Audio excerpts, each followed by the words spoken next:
Welcome back, everyone, to the best comics you probably haven't heard of, part 435. Let's explore an old rivalry with Superman: The Last Days of Lex Luthor by Mark Waid and Bryan Hitch. In this Elseworld series, Superman sees a Man of Steel forced to deal with a predicament he's never encountered before, when Lex Luthor tells him he's dying from an incurable cancer. He's asking for help to find a cure, and for obvious reasons, Superman is extremely skeptical.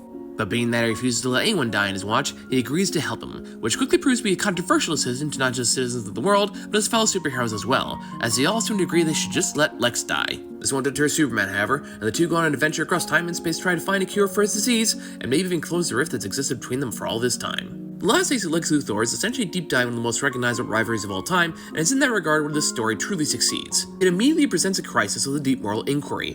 Would it be right to try and save one of the most evil men on the planet, or should you leave them to their own devices and let nature take its course?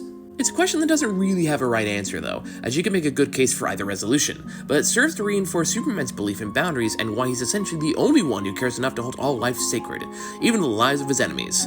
It also borrows very heavily from Superman Birthright, to the point where I'd recommend reading that one first, because I'm pretty sure this is a spiritual sequel. And it's through diving deeper into their dynamic that we see the emotional core behind both of them. What drives Lex's hatred, what fuels Superman's motivations, why they've constantly clashed with each other for years. And most importantly, how all of that has evolved now knowing that one of them is about to die. It's a story that tackles issues of mortality, forgiveness, and redemption, making this a near-perfect Superman-Lex story. The Last Days of Lex Luthor is an examination of one of the comics' oldest rivalries and is well worth your time. I highly recommend.